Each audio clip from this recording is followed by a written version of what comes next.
केंद्र सरकार की सरकारी बाबुओं को हिदायत है कि बच्चे दो ही अच्छे। ये मैं नहीं कह रही, ये all India civil service conduct rules कह रहे हैं। All India civil service conduct rules ये कहते हैं कि जितने भी सरकारी मुलाजिम हैं, सिविल सर्वेंट्स हैं, उन्हें 2 चिल्ड्रन नॉर्म को ऑब्जर्व करना है। यानी कि ये कोशिश करनी है कि वो 2 ही बच्चे करें। उसके अलावा भी कई सारी चीजें इन all India civil service conduct rules में लिखी हुई हैं, लेकिन इन रूल्स की मानता कौन है? इन रूल्स में कहा गया है कि कोई भी सरकारी बाबू अगर किसी फंक्शन में, चाहे वो मैरिज फंक्शन हो, बर्थडे पार्टी हो, किसी भी तरीके का रिलीजियस फंक्शन हो, किसी भी फंक्शन में अपने परिवार वालों से ही, यानी कि परिवार के मेंबर्स से या रिलेटिव से 5,000 से ऊपर का गिफ्ट अगर लेता है तो उसे सरकार को बताना है कि देखिए ये मेरे रिलेटिव थे, इन्होंने मुझे आईफोन गिफ्ट किया है। मैं सरकार के खाते में लिखवा दूं कि इन्होंने मुझे आईफोन गिफ्ट किया है। या 5,000 से ऊपर का कोई भी गिफ्ट अगर किसी भी सरकारी बाबू को उनका रिलेटिव देता है तो उन्हें मेंशन करना है और सरकार को नोटिफाई जरूर करना है। और आम आदमी की अगर बात करें, यानी कि कोई आपका रिलेटिव नहीं है, कोई दोस्त है, कोई दोस्त नहीं है, जान पहचान का व्यक्ति है, वो अगर आपको 1,000 से ऊपर का गिफ्ट भी देता है और आप सरकारी मुलाजमत में हैं तो आप उसे एक्सेप्ट नहीं कर सकते। अगर आप एक्सेप्ट करते हैं तो आपको पहले सरकार को बताना है कि 1,000 रुपए से ज्यादा का तोहफा इन्होंने मुझे दे दिया है, कोई जूता लाके दे दिया है, कोई कपड़े लाके दे दिए हैं, कोई फोन लाके दे दिया है, कोई गैजेट लाके दे दिया है, किसी भी तरीके का तोहफा 1,000 रुपए से महंगा जो है वो इन्होंने मुझे दिया है।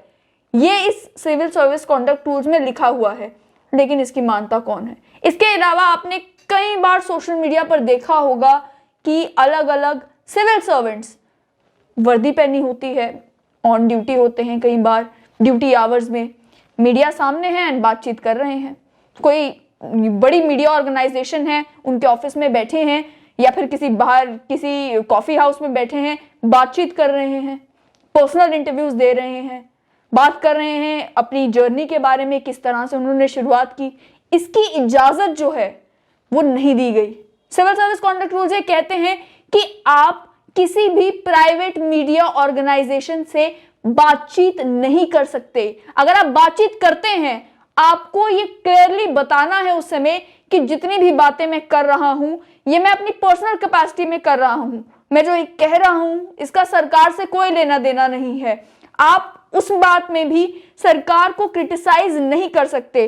साफ तौर पर यह कहा गया है कि आपको यह इंश्योर करना है कि अगर कोई सरकारी ऑर्गेनाइजेशन भी, यानी कि दूरदर्शन भी अगर कोई प्रोग्राम कंडक्ट करता है, लेकिन दूरदर्शन के साथ कोलैबोरेशन अगर कोई प्राइवेट मीडिया हाउस कर रहा है तो आप उस फंक्शन में भी नहीं जा सकते। आपको इजाजत नहीं है कि आप उस जो मीडिया का प्रोग्राम है उसमें आप हिस्सेदारी लें। इसकी भी इजाजत इस कानून में नहीं दी गई। अब कई सारे लोग हैं वो ये कहना शुरू कर देंगे कि ये तो मीडिया की भी गलती है, मीडिया को नहीं जाना चाहिए। फिर इन सरकारी बाबुओं के पास मीडिया फोर्स करती है कि ये इस कानून की वायलेशन करें।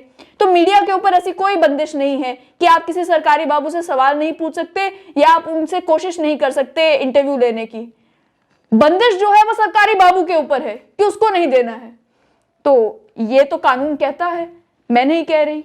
उसके अलावा ये भी कहा गया है कि अगर कोई सरकारी बाबू सरकारी मुलाजमत में है, कोई भी व्यक्ति जो है सरकारी मुलाजमत में है, उसके परिवार का कोई भी शख्स ऐसे एनजीओ में या ऐसी प्राइवेट ऑर्गेनाइजेशन में काम नहीं कर सकता जिसका सरकारी कामकाज के साथ कोई भी लेना देना हो। यानी कि कोई एनजीओ है जिसको केंद्र सरकार या राज्य सरकार ग्रांट दे रही है, तो उस एनजीओ का हिस्सा उस सरकारी मुलाजिम के परिवार वालों में से कोई भी नहीं हो सकता। और जब परिवार वालों की बात की जाती है, इमीडिएट फैमिली की बात की जाती है, माँ बाप हो, भाई बहन हो, बच्चे हो, पति या पत्नी हो, उनमें से कोई भी उस एनजीओ का हिस्सा नहीं हो सकता, उस प्राइवेट ऑर्गेनाइजेशन का हिस्सा नहीं हो सकता जिसकी डीलिंग जो है वो सरकार के साथ है। ये भी कहा गया है। उसके अलावा एक बड़ी इंटरेस्टिंग चीज कही गई है इन सिविल सर्विस कॉन्डक्ट रूल्स में कि अगर किसी भी सरकारी मुलाजिम को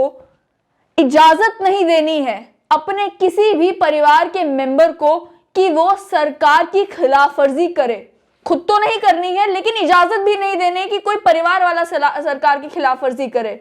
अगर कोई फैमिली मेंबर सरकार के खिलाफ कुछ बयान देता है या सरकार के खिलाफ नारेबाजी करता है तो सरकारी मुलाजिम की जिम्मेदारी बनती है कि वो सरकार को नोटिफाई करे कि ये मेरे घर के मेंबर हैं, माफ कीजिएगा, ये मेरे घर के मेंबर हैं, इन्होंने सरकार के खिलाफ ये बयान दिया है, मैंने इन्हें रोकने की कोशिश की लेकिन इन्होंने मेरी बात नहीं मानी, मेरा फर्ज बनता है कि मैं सरकार को बता रहा हूं कि ये मेरे परिवार के मेंबर हैं लेकिन ये सरकार के खिलाफ ये सारी बातें कर रहे हैं।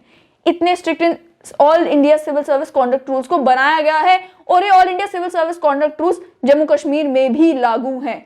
यानी जम्मू कश्मीर में जितने भी सरकारी मुलाजिम हैं उन सब पर ये कानून जो है वो लागू है।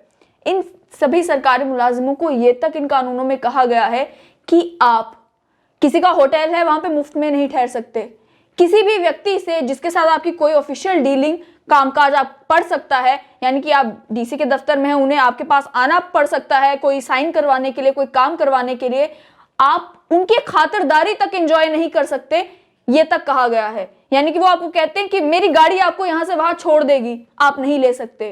वो आपको कहते हैं कि आप हमारे होटल में ठहर सकते हैं, आप हमारे रेस्टोरेंट में खाना खा सकते हैं, हम आपकी जो है पूरी खातिरदारी करेंगे, आपको मना करना है, आप नहीं कर सकते, कानून इजाजत नहीं देता कि आप ये सब कुछ करें। ये सब कुछ इन all India civil service conduct rules में कहा गया है।